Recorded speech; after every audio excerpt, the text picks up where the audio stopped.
All right, guys, welcome back to the channel. My name is Saman Habibi, and I'm a real estate agent here in the Durham region. And on this channel, we talk to investors to see what they're doing and what they're up to. And today, we've got a very special guest with me, Cody. Thanks for joining me on the channel today. Yeah, thanks for having me. Yeah, so for our audience, we're standing here and they're gonna think that we're gonna be talking about a traditional duplex, but we're not. We got something more special going on here. So why don't you tell us what we're about to walk into today? Well, so basically this is a typical bungalow that we bought, but because it has a huge lot, it's by 53 by 218. So it's really deep. So what we did is the traditional bungalow turned into a legal duplex, but then in the back, we actually built a brand new house, not just slap on grade, one floor, additional dwelling unit, but actually a full house that's just 1 square feet smaller than a legal duplex. Oh, wow. But it looks a lot bigger because it's higher. Awesome. Yeah. That's exciting, man. So that's what we're gonna talk to everyone today, is how Cody has built his garden suite in his backyard. So why don't we just walk to the backyard and take a look at what's going on. So if you stay to the end of this video, I'm gonna be asking Cody if the investment that he's made in this garden suite is actually worth it or not. Yeah, and I'll give you guys all the real answer. Sure, let's go. So as we're walking, maybe we can talk. So, I mean, this duplex is, this 2-unit is done. Yeah, correct. So why don't you give us a little bit of background on this? So how long did this renovation take you?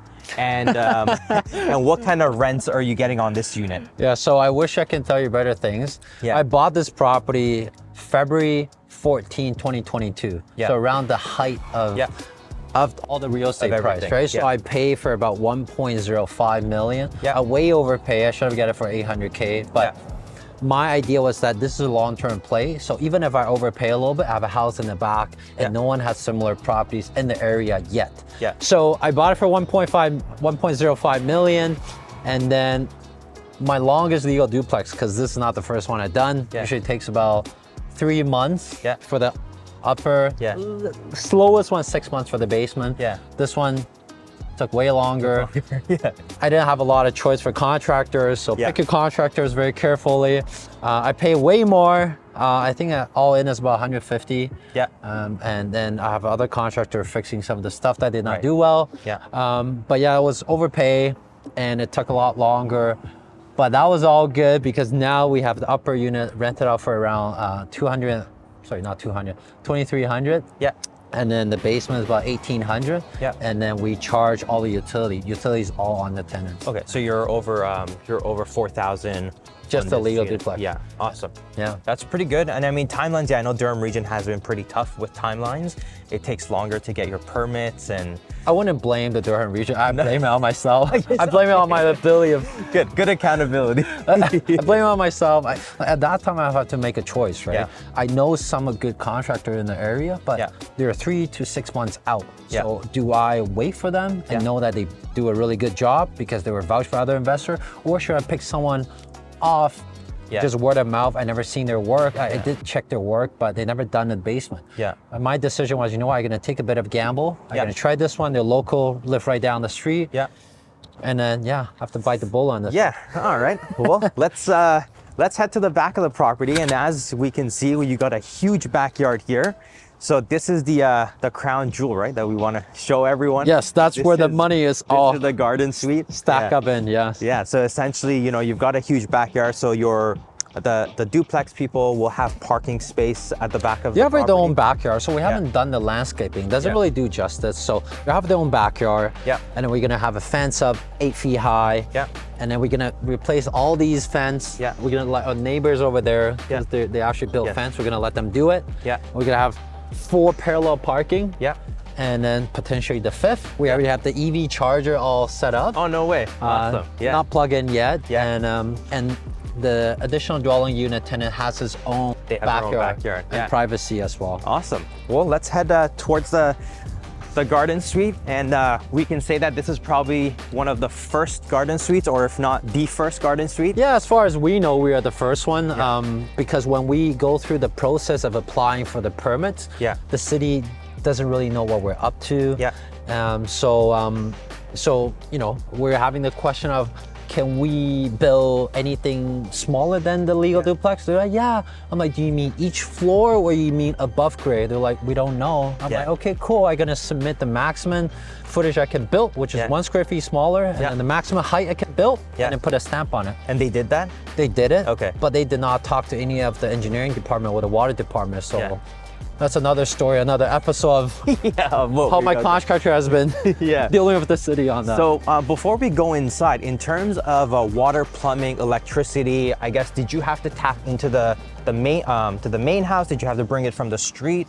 Yeah, that's a whole monster. Yeah. So it doesn't used to look like this. Yeah. We have to, so because this is additional dwelling unit is on the same lot, the city does not want you to tap into the street. Okay. So they were supposed to piggyback on the legal duplex. Yeah. But then there's dilemma of whether you do that. Does it have enough capacity? Do we need a bigger pipe from the legal duplex to the street? Yeah. So at the end of the day, yes, we do have an extra line come down here, and we just piggyback on the legal duplex. On the existing property. And we have all the gas come in to the back and come back up. We just had the meter installed a few days ago. Yeah. Right, and then the water, same thing. Yeah. And That's very exciting. Well, let's go inside and take a look. Yeah.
Okay, so now we're inside the unit.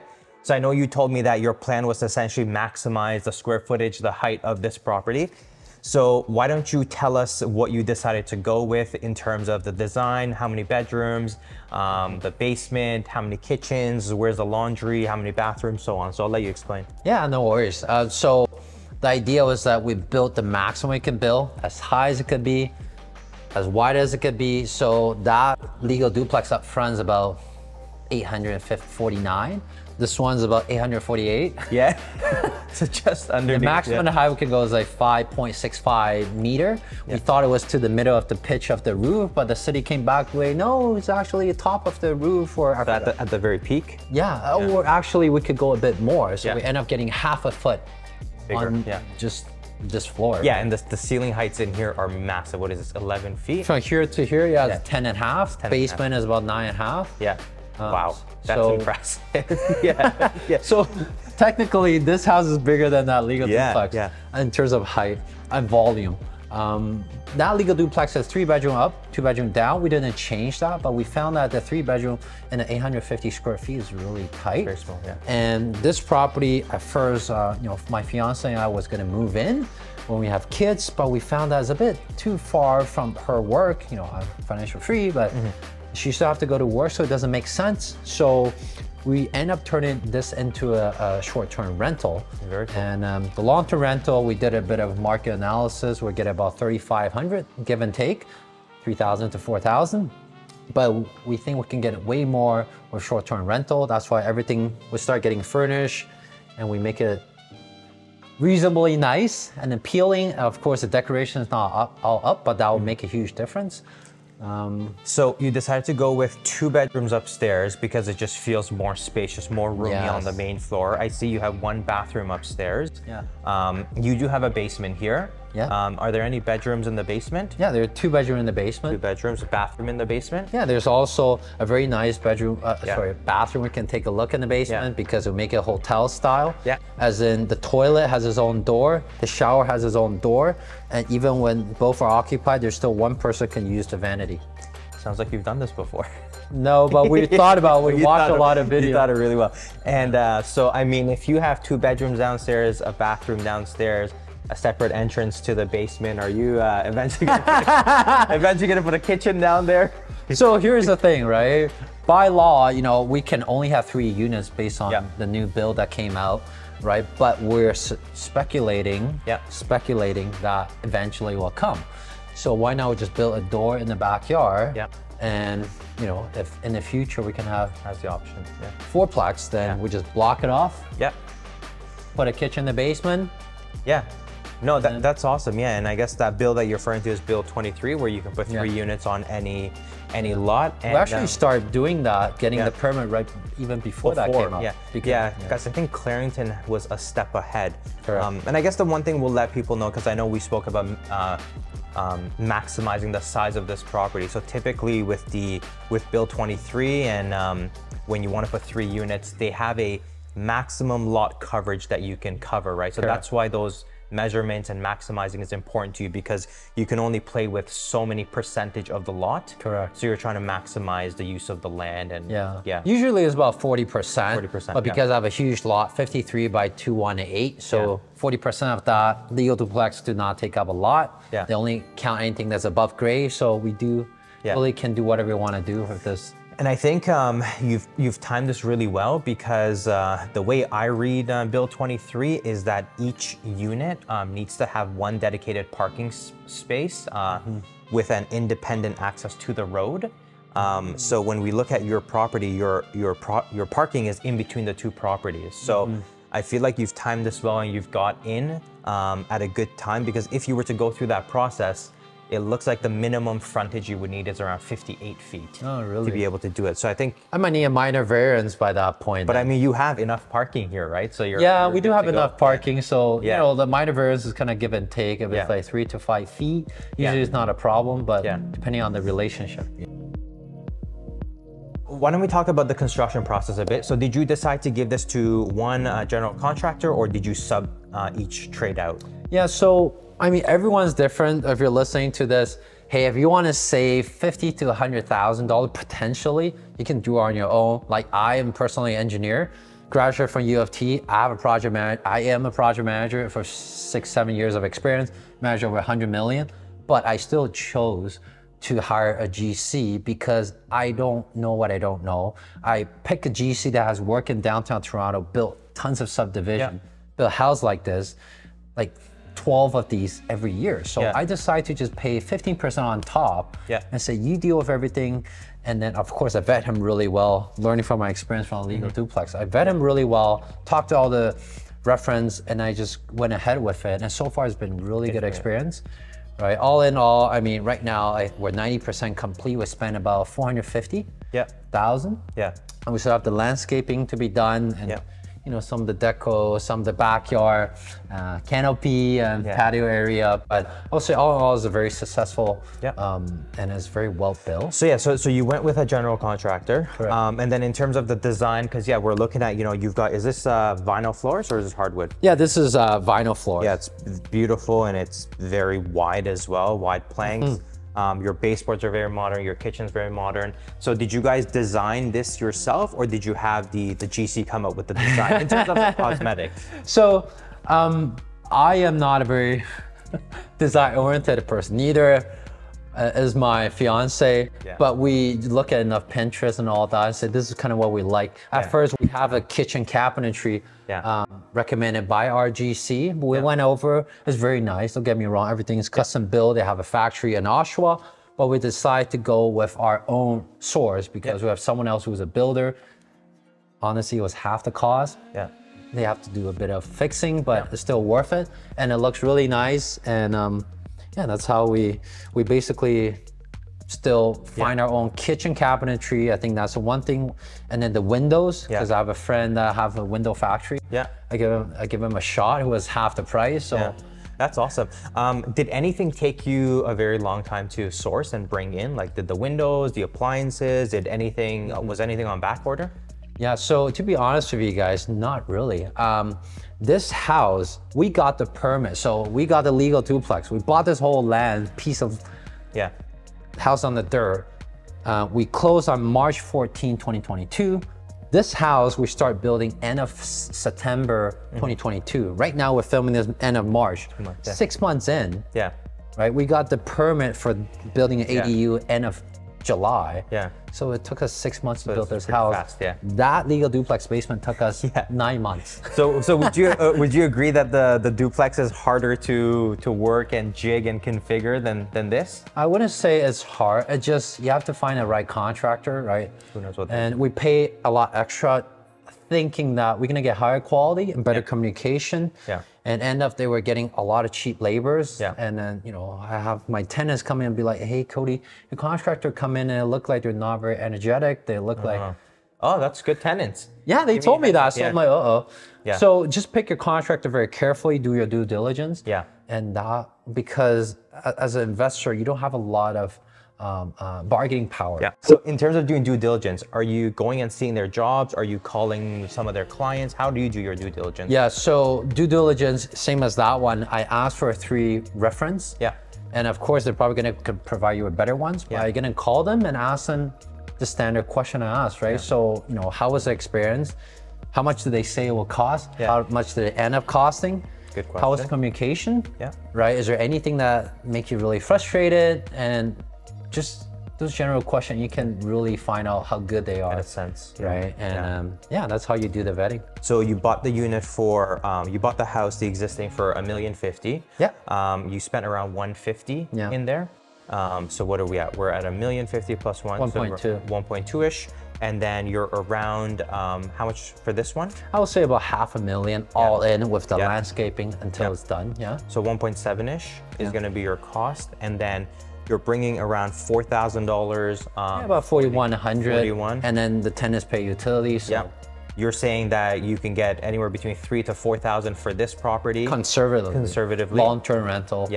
But you're essentially saying that you're gonna test out the short-term market if you can 2 or 3 times that? I think we should probably 3 times that.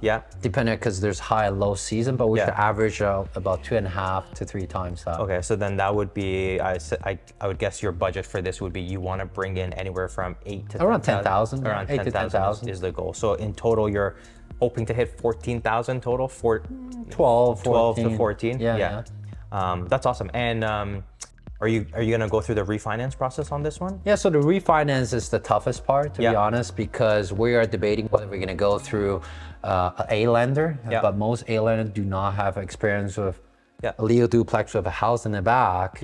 Or we're thinking about going through the commercial lending, and then you got to pay more for appraisal, and then they just based on the numbers, based on the net operating income, or maybe we're going to go through a credit union. But I'm working through a few refi, so that is the third in the line. I see.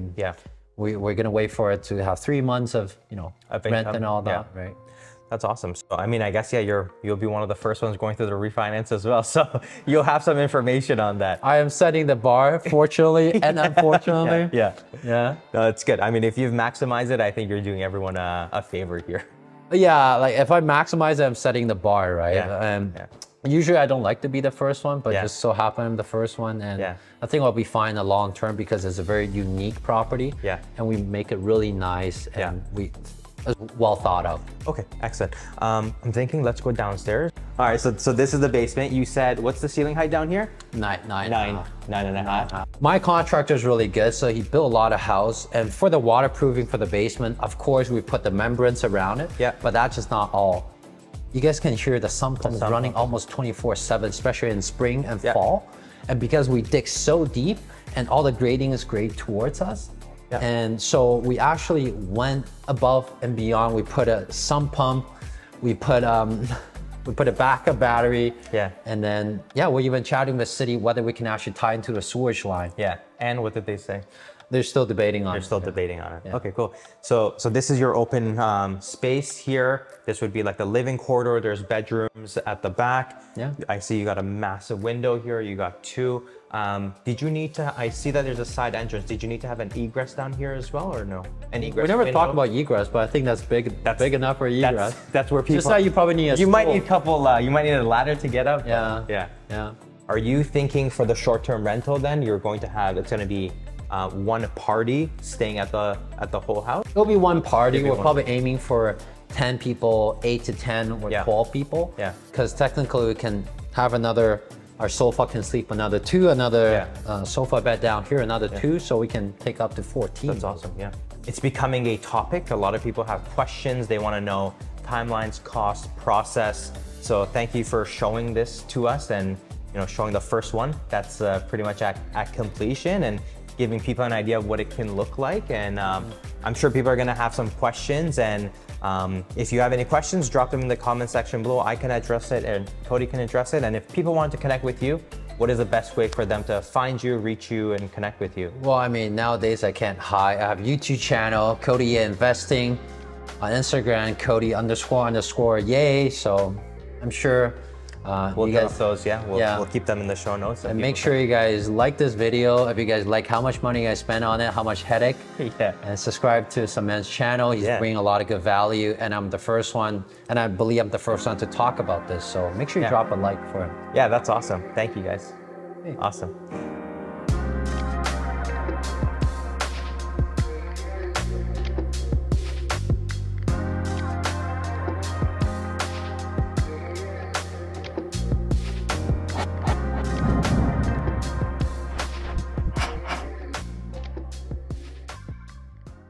So Cody, we spoke about your numbers, what you purchased it for, the renovation for the duplex, the build for the garden suite.